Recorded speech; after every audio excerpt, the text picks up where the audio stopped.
Hello, my friends.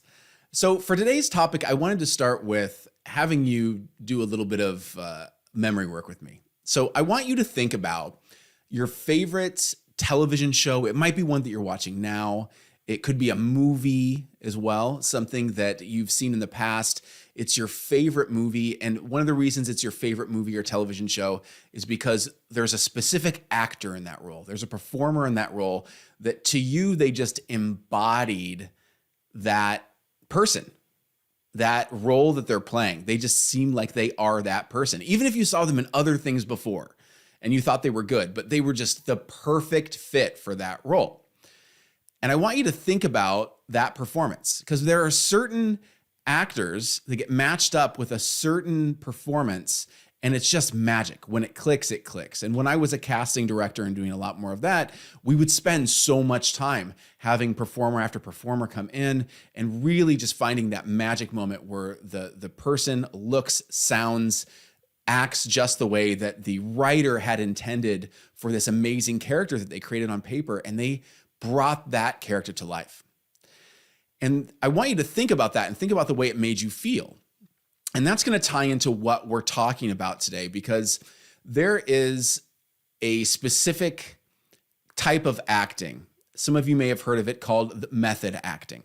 And this is something that when I was going through my own acting training a long time ago now, but when I was going through my acting training, this was called the Stanislavski method. It was a famous teacher that came up with something that was very simple but very powerful. And it was the supposition that you could create any character from scratch by using something called the magic if. And the reason I want to talk about this today is because you can use this technique that performers use called the magic if, that they use to create amazing, full-blooded, well sketched out characters that they can breathe life into. You can use this very same thing for work that you want to do in your own life, whether it's personal or professional. And I'll give you a couple examples of that. But first, a little bit more information about the magic if. So the magic if, it asks the question, it asks the actor to begin his or her work by asking, what would I do if I were in these specific circumstances? If you were a hero in this role and there were these obstacles to overcome, how would you feel about that? How would you react to it?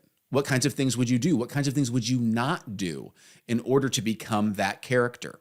That's what the magic if is. It's really allowing your brain off the leash and to maybe even disregard some of the current circumstances that you're in your real life in order to inhabit a new character and to empathetically think, what would it feel like to walk a mile in that person's shoes? Another way that you could think about it. What would it be to feel like empathetically to be that person? And so using the magic if to create a new version of yourself, a new version that you want to move towards, whether that is in your personal life or professional life.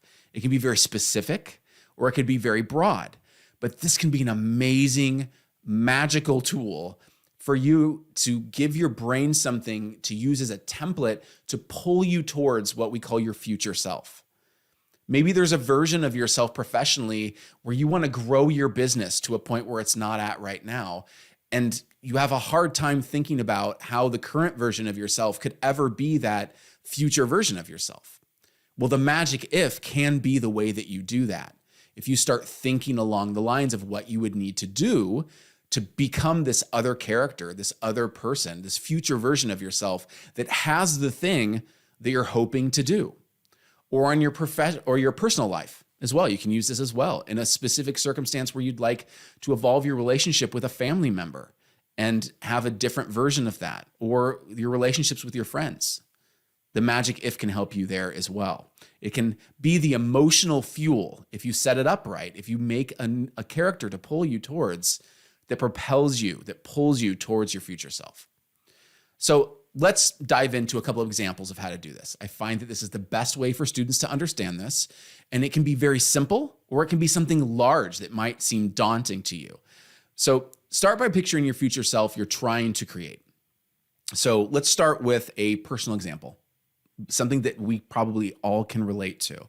In fact, one of my children, my son, he had a situation come up in the last couple of weeks that we talked about, where at school he had a friend, another classmate that was kind of following him along like a puppy dog, and that my son liked being friends with him, but this friend was very overeager to get his attention and to spend all of their time together and things like that. And it was a little bit overwhelming for my son at first, because he was like, I want to, be this person's friend, but like, I'm not sure that I'm in the same headspace that they are as far as our friendship level and spending all of our time together and things like that. And we talked through that and, how to set maybe, some expectations and things like that made him feel comfortable.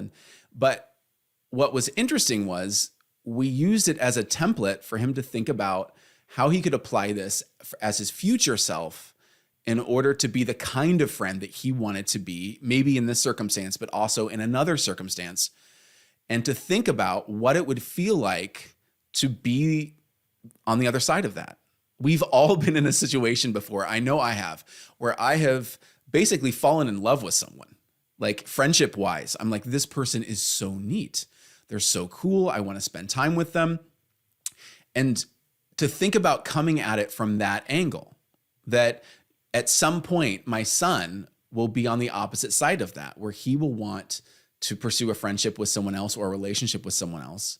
And now he knows what it feels like to be the person being pursued for friendship.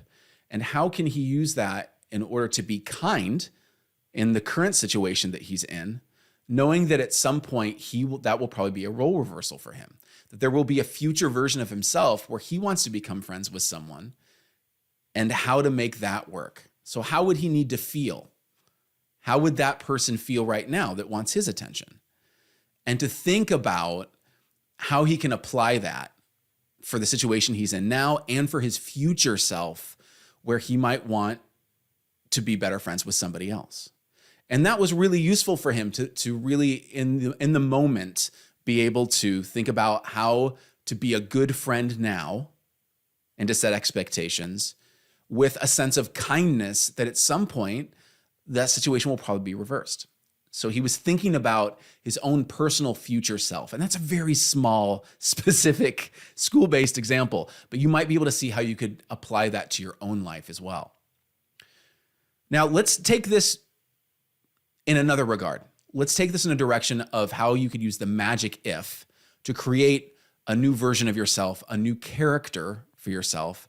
If you were trying to do something really big, maybe something really big with your business. I know I've had to do this as well, because as a small business owner that has had a business that's grown and gotten very healthy, there have needed to be different versions of myself. The first version of myself was really fun. I had to do all the things. For anyone else that's listening to this, that's an entrepreneur, and you might be just starting a business, and it's really exciting, right?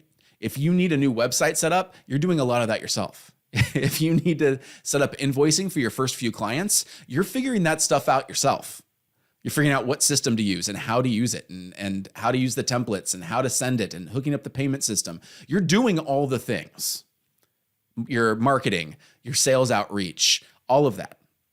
But if you want to grow, there has to be other future versions of yourself where you step into a role of a leadership position and need to hire people, and you need to provide them with support, but let them do their jobs. You need to stop doing all the things. And if you have a specific goal, let's say you wanted it to be a $1 million revenue version of your business, and you knew as a leader that right now you're at 200K, you're going to need to create a character using the magic if and say, what if I was that $1 million revenue goal by the end of the year? That if I was that CEO, if I was that person, what does that person do on a regular basis? Do they do the same exact things that I'm doing now with my business as a leader at 200K? In most instances, the answer is no. So that person makes different decisions. Their magic if is thinking about other things, thinking about what specific sales hires need to be made, who's handling the marketing and the outreach, if videos are being made or something like that, probably you can't do that anymore. Someone else needs to be doing that. Someone else needs to be handling billing. There needs to be different things that you think about as a leader in order to grow beyond that $1 million version of yourself. Because if you're using the magic if and you're at that $1 million, that $1 million person is thinking about the next million, or thinking about how they can support their current employees or grow their teams. So think about what that version of yourself would be. You might even take out a piece of paper and start writing down the things that you do now in the current version of yourself. And if you're using the magic if, and you drew a line down the center and you said, okay, my future version of myself, my $1 million in revenue business to move from 200K to $1 million K, what things does that person do differently? How do they spend their time? When do they wake up? How do they prioritize their schedule? What things do they have to stop doing now that they're currently doing in order to have enough time to do those things? And what's amazing about this is once you start thinking along these lines, you can start living that future version of yourself in small increments, in small stories, and train yourself to become that future version of yourself right now, and use that as emotional fuel to start taking some of those things of how that future version of yourself spends their time. Start amending your own schedule in small ways in order to make the steps towards becoming that future self. And all of a sudden, the distance between your current self, that 200K version of yourself, and the $1 million in revenue version of yourself, the distance between those two things starts getting closer and closer and closer until you step into that role. Now, here's something I want you to know. This is not easy or painless. Certain things that you might pride yourself on right now that you do in your business, that maybe you even enjoy. Maybe you enjoy tweaking the website. You enjoy doing the marketing. You may need to have a future version of yourself where other people do those things. You may start writing your own first job descriptions and need to learn how to do that and learn how to interview team members and get it wrong a few times. I've had to do that in my business as well. I've thought for sure the way that I set up this job description and the way that I did my interview process and the way that I had them do a small project and pay them for it in order to see what how they thought and their quality of work, that like, this is a bulletproof process, it's going to work on the first try. It didn't. It really didn't. I had to go through 2 or 3 different iterations of that, where I had to grow as a person towards that future version of myself that makes mistakes and doesn't just stop because I made one mistake. And so that means it's not going to work. And I'm never going to reach that future version of myself for my business. You have to be willing, probably that $1 million version of that 200K version. The difference between them is that the $1 million in revenue version of you or of that entrepreneur is okay with making mistakes. Do they enjoy making them? Of course not. No one enjoys having setbacks as a general rule, but they don't allow it to stop them. If that thing didn't work, then you tweak it, you learn, and you try again, and you try again, and you try again until you are becoming that future self and you're gaining that new skill. So that is how you can use the magic if in your personal life, in your professional life, in order to create new versions of yourself that you can move towards. And you might think of it as being pulled towards your future self. That if you can start to train your brain to come off the leash and to start to think about, what does that new version of myself think about on a daily basis? What do they do that's different than I'm doing right now? All of a sudden, the time and the distance between where you are now and where you want to go, either personally or with your business and where you want to grow it, it gets smaller and smaller and smaller between where you are now and where you want to be. I've had this happen for me in my own business and my own life. I know that it works. The next time that you are thinking about or watching your favorite performance, think about how they inhabited that character and know that you can create a new version, a new character for yourself that maybe will blow your own mind as far as what you can create for yourself and for your friends and for your family and your personal life, as well as limitless different versions of yourself that you can step into in order to grow your own business, to grow your own career. All right, my friends, I'll talk to you next time.